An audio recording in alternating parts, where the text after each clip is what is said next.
2026 தேர்தல் களம் ரொம்பவே சூடுபிடிக்க ஆரம்பிச்சிருக்கு. இதுவரைக்கும் நடந்த தேர்தல்கள்ல திமுக இல்ல அதிமுகன்னு தான் பெருவாரியான மக்கள் ஓட்டு போட்டு தங்களோட தலைவர்களை தேர்ந்தெடுத்து இருக்காங்க. மற்ற கட்சிகளும் இந்த ரெண்டு பெரிய கட்சிகளோட கூட்டணி சேர்ந்துதான் தன்னோட பெரும்பான்மையை நிரூபிச்சிருக்காங்க.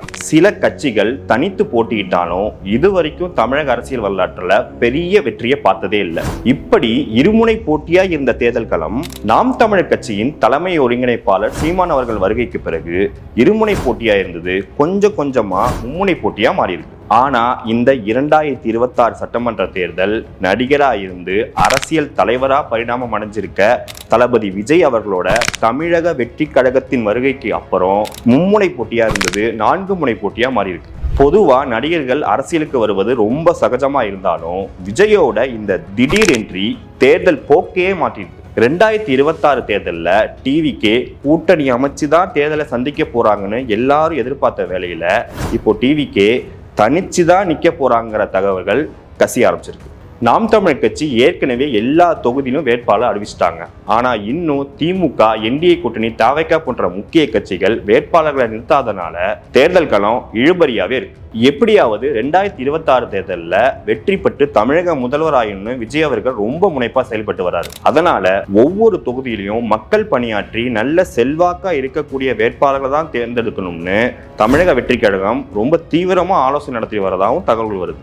அந்த வகையில இந்த வீடியோல நம்ம தாம்பரம் தொகுதியோட கள நிலவரத்தை பத்தி தான் அலச போறோம். சமீபத்துல எங்க சேனல் தாம்பரம் தொகுதி மக்கள்கிட்ட எந்த கட்சிக்கு ஆதரவு இருக்கு, யார் நின்னா வெற்றி வேட்பாளராக ஜெயிப்பாங்கன்னு ஒரு கருத்து கேட்டிருந்தோம். யார் என்ன வந்தாலும் தாம்பரம் திமுகவோட கோட்டை, அதை மாற்றவே முடியாது. தாம்பரம் மக்களுக்கு எல்லா வாழ்வாதாரத்திலையும் அண்ணன் எல்லாமே பண்ணியிருக்காரு. எதுவுமே இல்லைன்னு சொல்ல.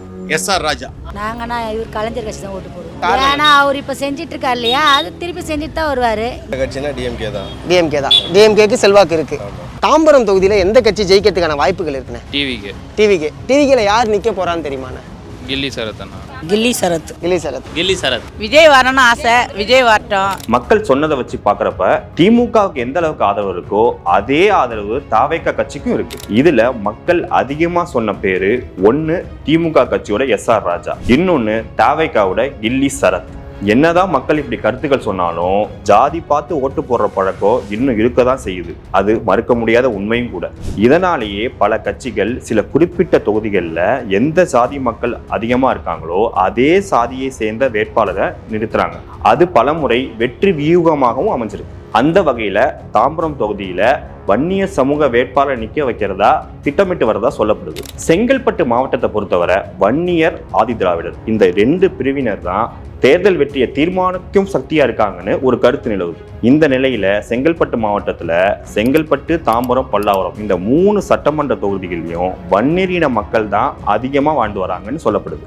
ஒவ்வொரு தேர்தலையும் முக்கிய அரசியல் கட்சிகள் மாற்று சாதியினருக்கு தான் சீட்டு கொடுத்து ஜெயிக்க வைக்கிறாங்கன்னு வன்னியரின மக்கள்கிட்ட ஒரு பெரும் அதிருப்தி நிலவுதா ஒரு தகவல் வருது. அதனால செங்கல்பட்டு, தாம்பரம், பல்லாவரம் தொகுதியில 2026 தேர்தலில் முக்கிய அரசியல் கட்சிகள் வன்னியர் இனத்தை சேர்ந்தவர்கள் தான் சீட்டு கொடுக்கணும்னு கோரிக்கை வச்சு வராங்க. தாம்பரம் சட்டமன்ற தொகுதி, செங்கல்பட்டு சட்டமன்ற தொகுதி, பல்லாவரம் சட்டமன்ற தொகுதி இந்த 3 தொகுதிகளில் பல ஆண்டுகளா மாற்று சாதியினருக்கு மட்டும்தான் வாய்ப்புகள் தரப்பட்டு வருது. தொகுதியில கணிசமா வாழும் எங்க பிரதிநிதித்துவத்தை ஆண்டாண்டு காலமா இழந்து வரதா சில வன்னிய பிரமுகர்கள் வேதனையும் வெளிப்படுத்தியிருக்காங்க. திமுக, அதிமுக, தவைக்கா இந்த 3 கட்சிகளுக்கும் கடுமையான போட்டி இருந்தாலும் யாரு வன்னியர் வேட்பாளர் நிறுத்துறாங்களோ அவங்களுக்கு தான் எங்க ஓட்டுன்னு வன்னிய பிரமுகர்கள் இதை கருத்தாவே சொல்றாங்க. சோ இப்போ அப்படியே பல்லாவரம் தொகுதிக்கு வந்தோம்னா திமுகவுல வன்னிய பிரதிநிதியா துணை மேயர் கோ காமராஜர் பார்க்கப்படுகிறார். அதே போல தாம்பரம் தொகுதியில் நிற்கிற தமிழக வெற்றி கழகத்தோட வேட்பாளர் கில்லி சரத் அவர்களும் வன்னியர் இனத்தை சேர்ந்தவர். வன்னிய இனத்தை சேர்ந்த சில முக்கிய பிரமுகர்கள் எங்க ஆதரவை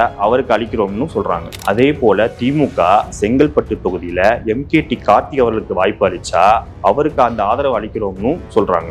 அதே மாதிரி தாம்பரம் தொகுதியிலையும் தமிழக வெற்றி கழகத்தினர் போட்டியில முன்னிலை இருக்கிற வன்னியரின மக்களை வேட்பாளராக நிறுத்தினா ஈஸியா ஜெயிச்சிடலான்னு பொலிட்டிக்கல் எக்ஸ்பர்ட் சொல்றாங்க.